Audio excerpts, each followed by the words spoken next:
dibandingkan kehidupan setelah kehidupan. Pan Bandung Kitano akan menghadapi kullu nafsin za'ikatil Puronyo yang mulia, yang kita hormati, yang kita sayangi, kita usuk sudah menjauh. Pas ketika kita tengok sayang-sayang kepada beliau, pas ketika harapannya tak dapat beliau untuk membantu pembangunan, Allah cocok dalam keadaan yang mulia. Allah cocok dan sadar kita ke tempat yang lebih elok, ke tempat yang lebih dibandingkan kehidupan dunia.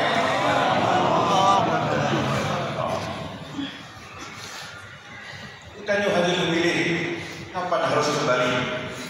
Yang jadi kita berdoa, ya Allah kembalikanlah hamba-Mu, kembalikanlah kita dalam keadaan mulia, dalam keadaan jerok, dalam keadaan ridho. Puronyo kita kembali dalam keadaan mulia, kembali dalam keadaan harapan tak kita jawaban mandu, kembali dalam keadaan jerok, keadaan God.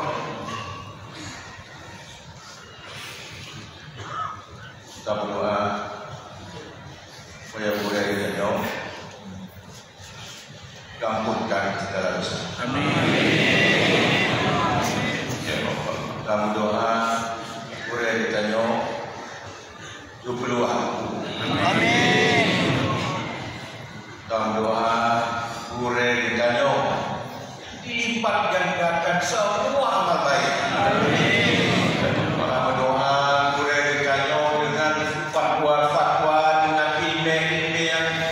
Bersebaran di dalam dunia medsos, di dalam bentuk mandum ilmu. Semoga mandum yang lebih pada kita, yang mandum jadi rahmat, jadi kepala buat bekal beliau.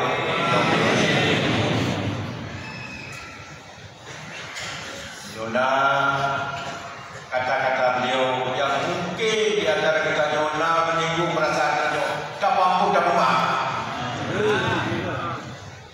Tak ikhlaskan dengan ilmu yang lebih pada kita mandum sah-sahana sapu nabi yang tinggal katanya, kecuali doa kita semoga almarhum diterima oleh Allah Subhanahu Wa Taala dan diampun segala dosa-dosa, baik yang sengaja maupun yang tidak disengaja, dan supaya kita yang tinggal lanjutkan semangat beliau, semangat ingin berbuat kepada bangsa, semangat yang kita berbuat kepada negeri, semangat yang ingin berbuat kepada Aceh, walaupun belum teruk jangan kebun, tapi ni kata insyaAllah Allah dijabah melalui tangan-tangan orang lain. Amin.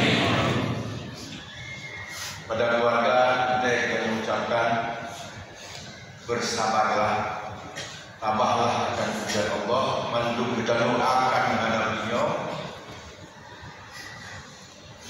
Ini adalah orang pilihan Allah. Kalau masuk dunia politik akan gelap, Allah mungkin sudah pisahkan terlebih dahulu. Tapi cita-cita, kodnya visi, kodnya semangat, kodnya ingin meninggalkan sesuatu pada kita, insya Allah kan. Semoga Allah mengampunkan dosa beliau.